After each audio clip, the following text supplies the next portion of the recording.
Slovenly Peter. Struwwelpeter. See this frowsy crater. Pah! It's Struwwelpeter. On his fingers rusty, on his tow head musty, scissors seldom come. Let his talents grow a year, hardly ever comes his hair. Do any loathe him? Some. They hail him modern satire, disgusting Struwwelpeter.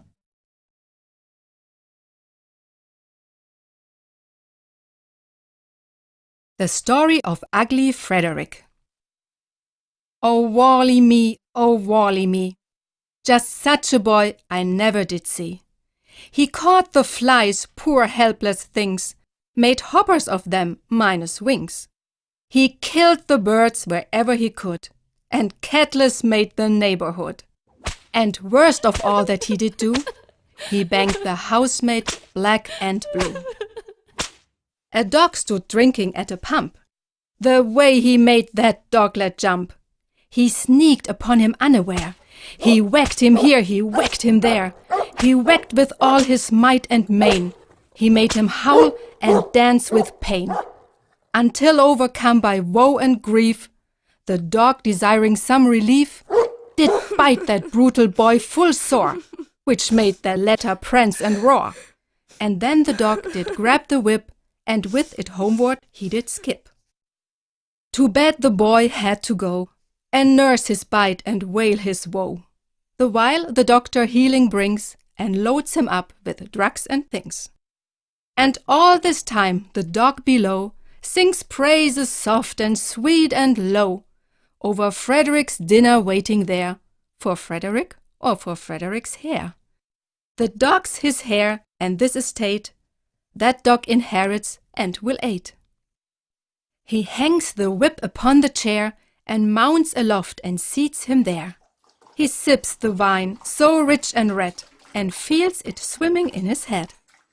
He munches grateful at the cake and wishes he might never wake from this debauch, while think by think his thoughts dream on, and link by link the liver sausage disappears, and his hurt soul relents in tears.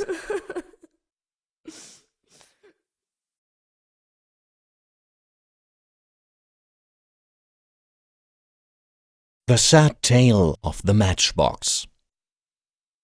Paulinchen was alone at home. The parents, they downtown did roam. As she now through the room did spring, all light of heart and soul a-wing, she saw where sudden burst on sight the things wherewith one strikes a light. "Oh ho!" says she, "my hopes awake. Oh, what a plaything these will make! I'll rake them on the wall, hoo hoo, as oft I've seen my mother do." And Mince and Mounce the catties lift up their little patties. They threaten with their paws. "It is against the losses. Meow, meow, meow, meow. You'll burn yourself to ashes, oh." Paulinchen heard the catties not. The match did burn both bright and hot. It crackled gaily, sputtered free, as you in the picture see. Paulinchen waltzed and whirled and spun, near mad with joy for what she'd done. Still Mince and Mounce the catties lift up their little patties. They threaten with their paws. "It is against the losses. Meow, meow, meow, meow. Drop it or you are ashes, oh."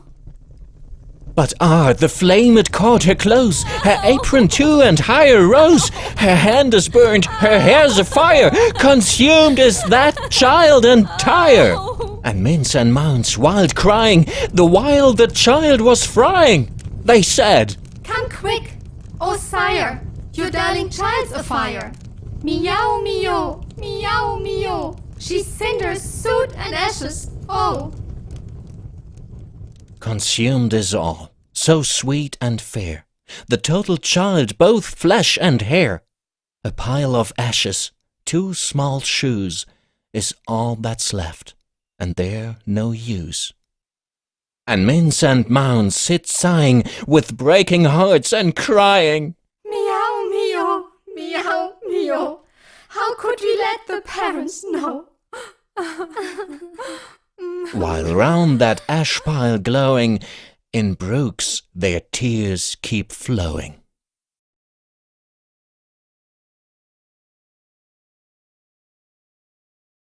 The Tale of the Young Black Chap. There came a walking past the door a coal-pitch raven black young Moor. The sun it smote him on his smeller, and so he hoisted his umbrella.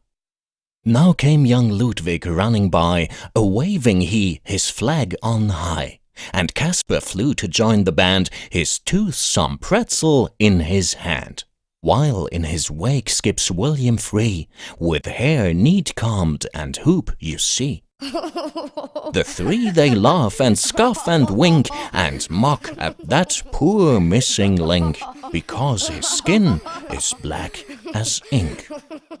Forth stepped the mighty Nicholas, who hates rude ways and slang and sass, and brought his inkstand too, alas. Says he, "You children, list to me. Pray let the little stranger be. He cannot help his sooty hue. Bleach out at will, be white like you." But still these urchins, lacking grace, did scoff and laugh right in his face, and laughed yet heartier than before at that poor pitch-black piteous Moor.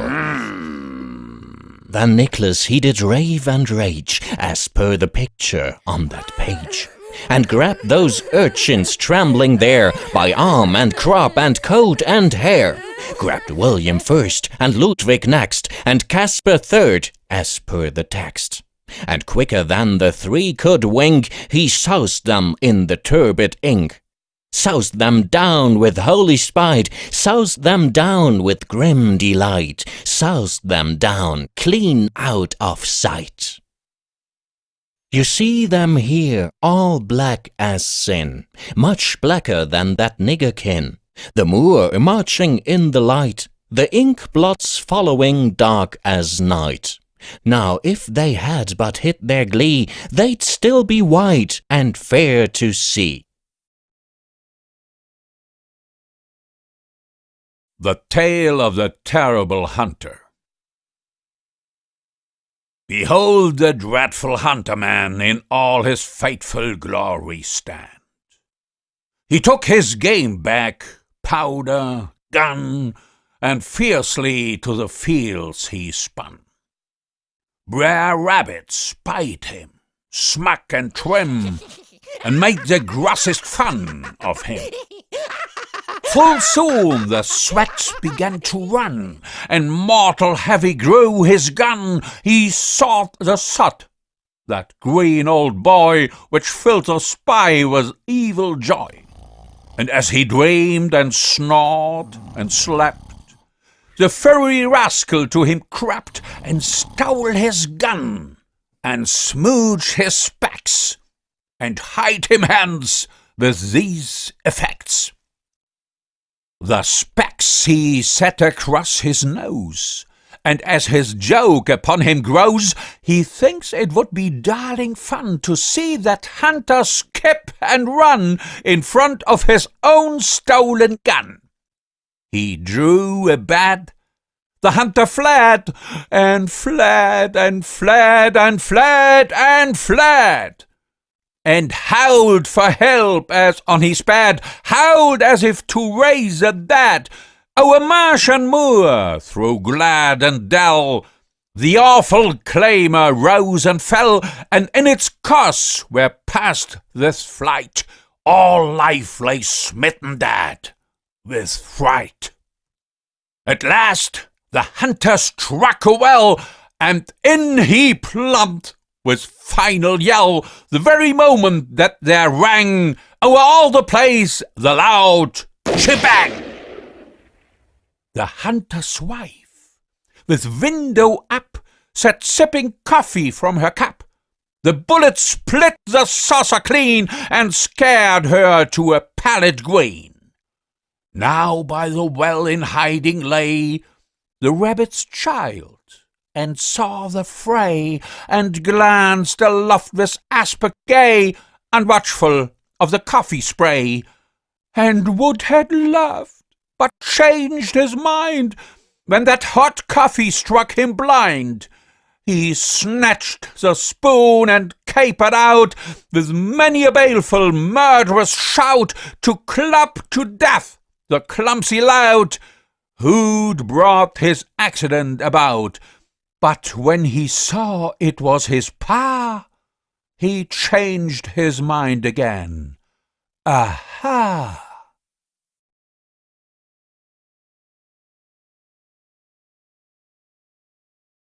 Story of the Thumbsucker. Conrad, Cried his mamma dear, I'll go out, but you stay here. Try how pretty you can be, till I come again. Docile be, and good and mild.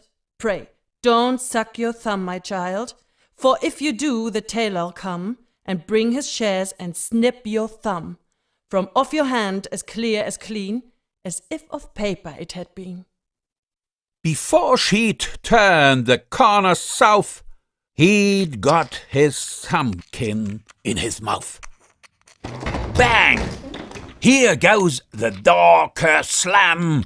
Whoop! The tailor lands her blam. Waves his shears, the heartless grub, and calls for doorman Lutscherbab. Claps his weapon to the thumb, snips it square as head of drum, while that lad his tongue unfurled, and fired a yell heard round the world. Who can tell that mother's sorrow when she saw her boy the morrow? There he stood, all steeped in shame, and not a thumbkin to his name.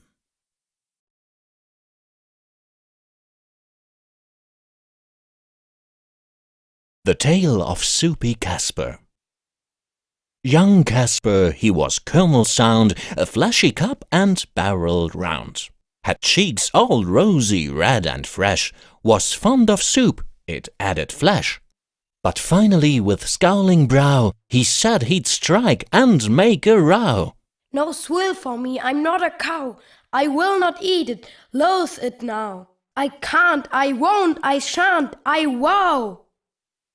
A day rolled slowly over his head. Behold, his flesh began to shed. Yet still his strike he did maintain, and screamed as erst with might and main. No swill for me, I'm not a cow. I will not eat it, loathe it now. I can't, I won't, I shan't, I vow. The third day came, lo, once so sleek. Observe him now, how thin and weak. Yet still his flag he feebly flew, and hailed that humble dish anew. No swill for me, I'm not a cow. I will not eat it, loathe it now. I can't, I won't, I shan't, I vow. The fourth day came, and here you see how doth this little busy bee. He weighed perhaps a half a pound. Death came and tucked him in the ground.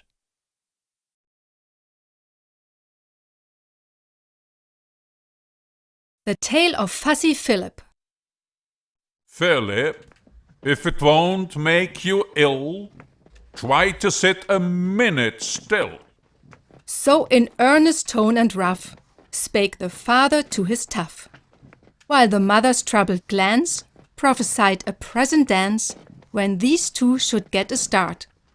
And so it made her sick at heart to see the boy hadn't heard his restive father's warning word. He jiggered and sniggered and joggled and boggled on his chair and skirmed galore. Philip, this doth irk me sore.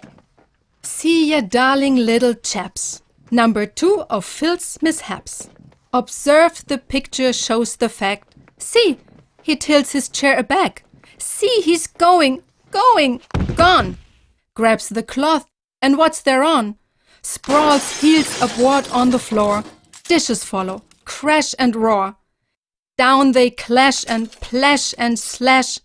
Down comes soup and cheese and hash, and under them the boy they mash.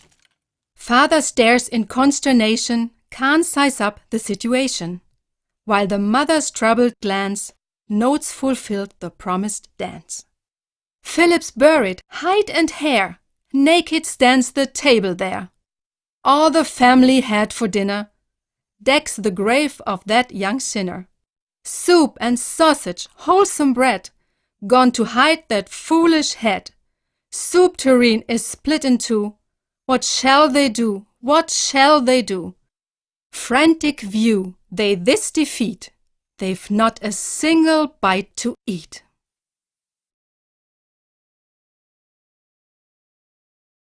The history of Hans Stare in the Air.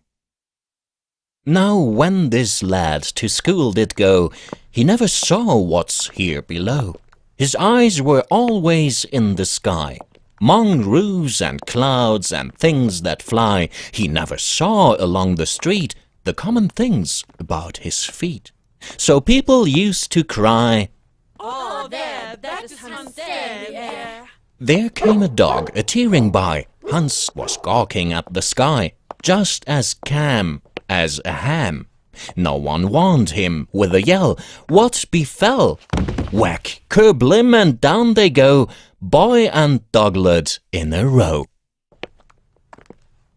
Once he snooped along the strand, with his atlas in his hand, and his pug nose tilted back so he could watch the swallow's track, and never got it through his gourd that he was walking overboard.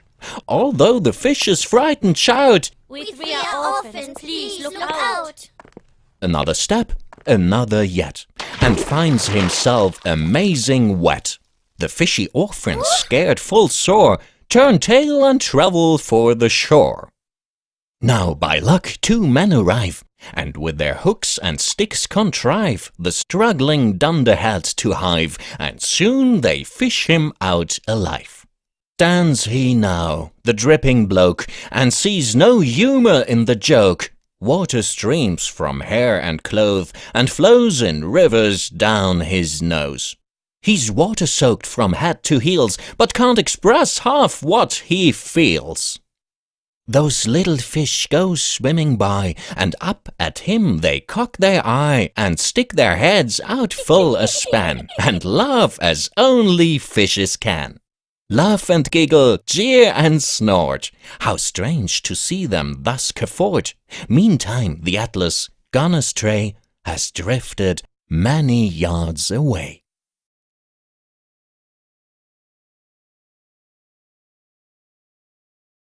The Story of Flying Robert. When the rain comes down a dash, when the storms the meadows lash, boys and girls stay snug at home, preferring to let others roam. But Robert thinks, Oh me, it's just the time outside to be. and so, umbrellaed safe and sound, takes to the fields and slops around. My!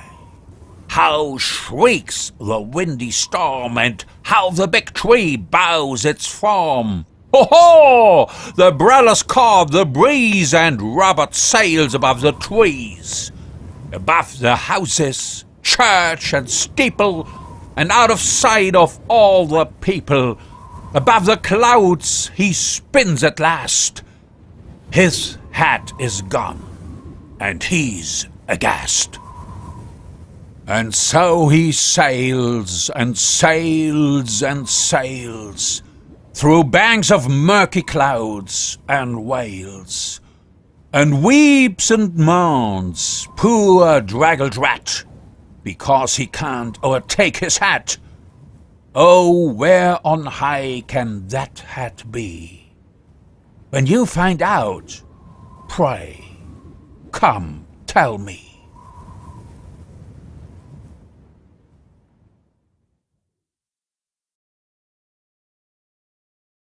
The Story of Ugly Frederick. Oh, Wally me, oh, Wally me. Just such a boy I never did see. He caught the flies, poor helpless things, made hoppers of them minus wings. He killed the birds wherever he could, and catless made the neighborhood. And worst of all that he did do, he banged the housemaid black and blue. A dog stood drinking at a pump. The way he made that dog letting brings and loads him up with drugs and things. And all this time the dog below sings praises soft and sweet and low over Frederick's dinner waiting there, for Frederick or for Frederick's hair. The dog's his hair, and this estate that dog inherits and will aid. He hangs the whip upon the chair and mounts aloft and seats him there. He sips the wine so rich and red and feels it swimming in his head. He munches grateful jump. He sneaked upon him unaware. He whacked him here, he whacked him there. He whacked with all his might and main. He made him howl and dance with pain. Until overcome by woe and grief, the dog, desiring some relief, did bite that brutal boy full sore, which made the latter prance and roar. And then the dog did grab the whip, and with it homeward he did skip. To bed the boy had to go, and nurse his bite and wail his woe, the while the doctor he Slovenly Peter, Strovel Peter. See this frowsy crater. Pah! It's Strovel Peter. On his fingers rusty, on his tow head musty, scissors seldom come. Let his talents grow a year, hardly ever comes his hair. Do any loathe him? Some. They hail him modern satire, disgusting Strovel Peter. at the cake and wishes he might never wake from this debauch, while think by think his thoughts dream on, and link by link the liver sausage disappears, and his hurt soul relents in tears.